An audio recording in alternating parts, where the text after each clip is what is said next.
Namaste and welcome to the Baha'I House of Worship.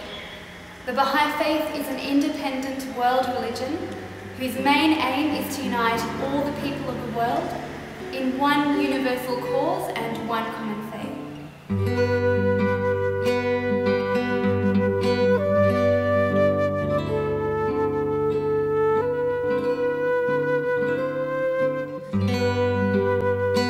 With the dawning of every new day, millions of people savor the aroma of this serenely spiritual atmosphere. This is my 5th time coming to the temple. My first glimpse of it was from the air. We saw the lotus in full bloom, shining there. It was so beautiful. Visible as a beautiful place on the skyline of Delhi. When I just came into the temple grounds, my initial expression was like, wow. I was born around the same time as the temple was dedicated for all of humanity. It is dedicated to oneness of God, oneness of religion, and oneness of mankind. People from all religious backgrounds, all races, all language groups, they're all welcome here.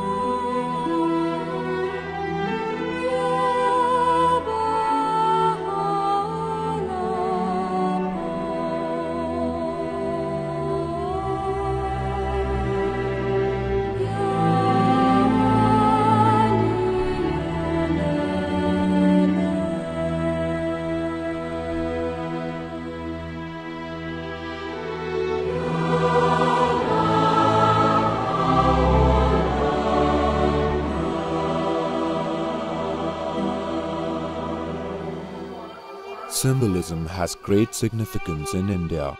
Symbols speak in a unique way to the hearts of the people. In 1976, during the design period of this house of worship, 28-year-old architect Fariborz Saba travelled to India in search for inspiration for such a monumental project.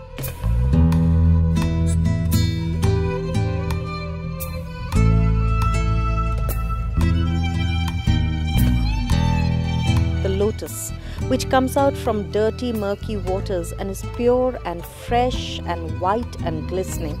The lotus, perhaps the most ancient of symbols, remains unsurpassed in Indian iconography. The symbol is sacred, representative of divinity, and regarded as a manifestation of the purity of God.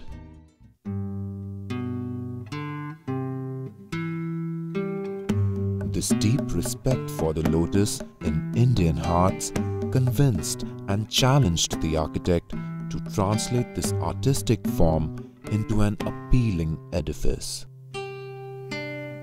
I still remember the time I had finished school and come here to Delhi, very close to the House of Worship, to do my college. And it was the time that the excavation of the House of Worship had started.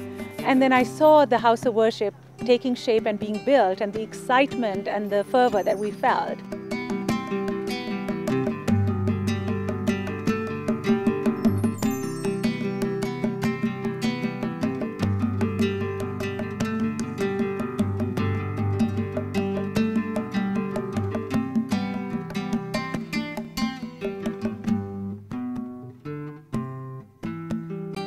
The construction team, comprising of 800 engineers, technicians, workers and artisans who worked diligently to give realization to one of the most complex edifices in the world.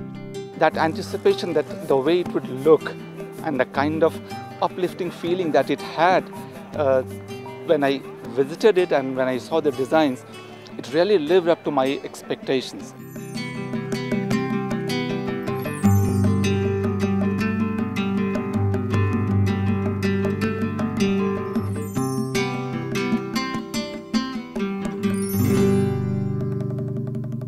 So what was this mysterious, beautiful building that was symmetrical and so philosophical? The blossoming of this white chaste lotus on New Delhi's skyline took almost 10 years. In the December of 1986, the House of Worship was opened to the public and dedicated to all humanity. Standing majestically on its red sandstone pedestal, this benevolent lotus created a sense of grandeur and awe within all who looked upon it, filling their hearts with a warm glow of fulfillment. We have often seen people coming here with great expectation because it was so magnificent from outside, and then they find that there are only benches and no idol or no picture or no symbol. We as Baha'is believe that God is infinite. He cannot be recognized, He cannot be understood, He cannot be given a shape, form, we cannot attribute a certain place to Him of residence. So as far as Baha'is are concerned, we cannot understand the infinite because the human mind is finite. All the Baha'i houses of worship are open to humanity. This one is the 7th in the world which is doing work towards the unity of mankind. In the 25 years of its existence, millions of people have come to marvel the beauty of the structure or to silently meditate in its soothing prayer hall.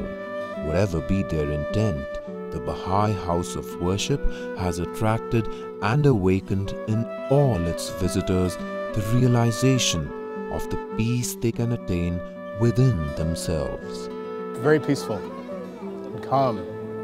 I felt very close to God. It is a place where people are encouraged to come and they meditate. It's a place for them to think.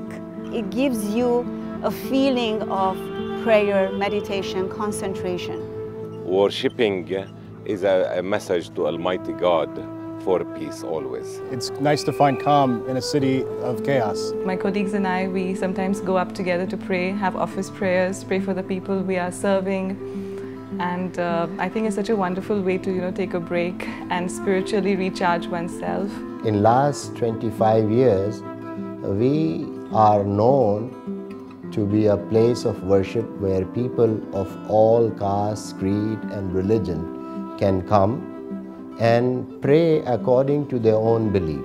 You embrace all the faiths while you practice your faith. The moment you walk into that big dome and you sit down and if you sing, you listen to the echoes of your own voice, you listen to the echoes of a choir, or if you just sit there quietly and meditate on the tinkling water, that itself is an expression of the universe. That itself gives you the feeling that you are in the presence of something which is much bigger than you. ای پروردگار به آنچه سزاوار است موفق کن ای آمرزگار به آنچه لایق است مؤید فرما سیف بودستم آتمانم سیف بودانی جاتمنی بودم شرنم گجامی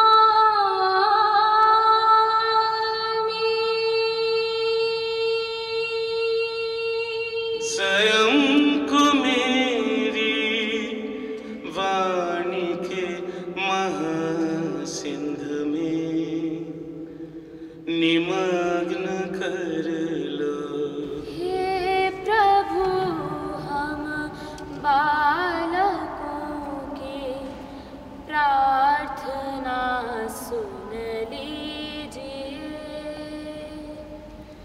हे प्रभु हम बालकों की प्रार्थना सुन लीजिए आपको भूले नहीं वरदान ऐसा दीजिए. The daily prayer service includes selections from the holy books of all religions. We do not want unity with uniformity, but it should be unity with diversity. People who can sit together in one place and see each other as members of one large human family. Praise of the Almighty is raised in voices of people from all castes, colors and cultures, thereby promoting tolerance and celebrating diversity. This is a dawning place of the remembrance of God.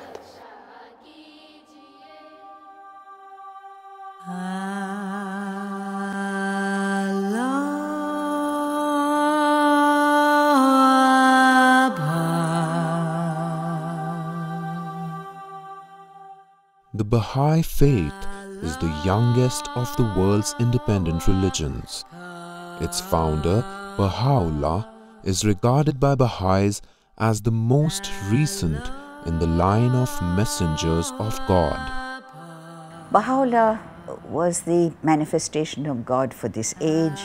He was born in 1817, he passed away in 1892, during which time he suffered 40 years of imprisonment and exile for having brought a message which was to unite the whole world. Religion has to be renewed again and again in order for the followers to be able to practice it and to work towards the realization of the will and purpose of God for humanity. Baha'is in India basically are beginning to understand that they have to create a new civilization which is based on love, harmony and justice.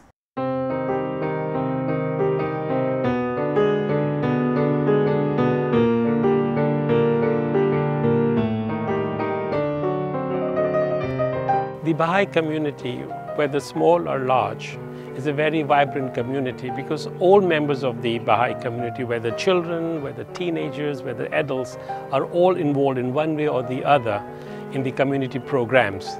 Children are the most precious resource a community has. Baha'i children classes, through spiritual, social and intellectual training, aim to build a strong moral framework that will assist children to achieve excellence in material, intellectual and spiritual aspects of life. So that as they grow, they are able to exercise right moral choices.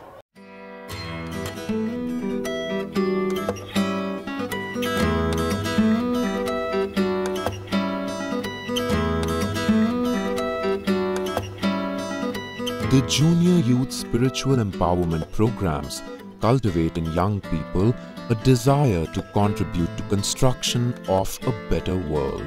The junior youth are young people between the ages of 12 and 15 who are experiencing many changes. They're no longer children. They're also not, you can't say, fully adults.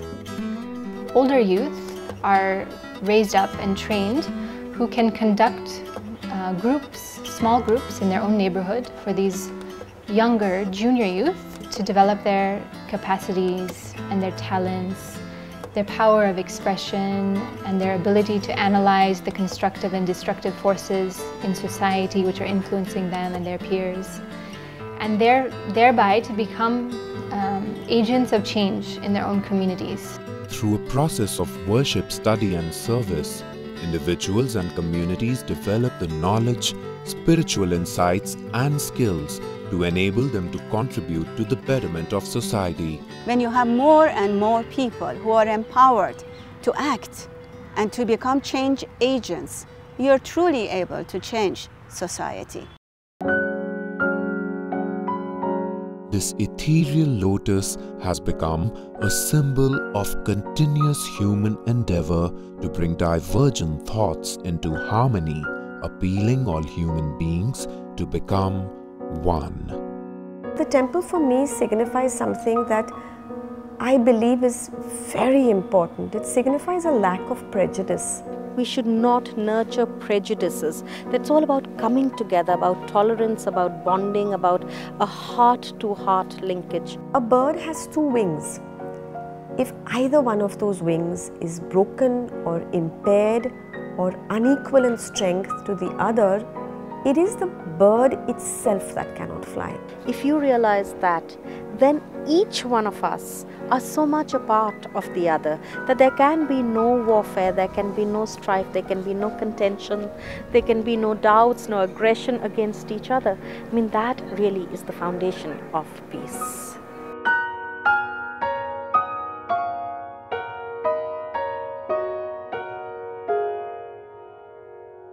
The Baha'I House of Worship in India, dedicated to values of unity and equality, is a monument in marble that inspires an aura of silence, serving as a central gathering place for communication between man and his creator, God.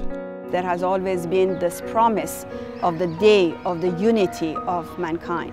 So every individual who visits the house of worship can behave like a lotus. You live in society and be above the evils of society. Not only is this power for the individual, it has the potential to change the world, one heart at a time. We see each and every individual, each and every member of the human race as a protagonist for change. Basically, we are one. I think there is much more to this faith than what the building conveys. And that speaks to me now. The first visit was one of being in awe of it.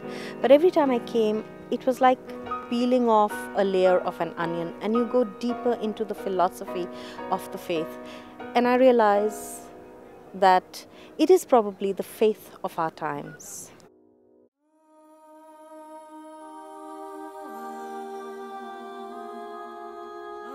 ये सब ज़मीन है मेरी, ये आसमान है मेरा, मकीन हर मकान हूँ मैं, हर एक मकान है मेरा। मैं क्यों कहूँ कि बस मेरा वतन ये मुल्क हिंद है, कि हूँ मैं सब जहान का, सभी जहान है मेरा।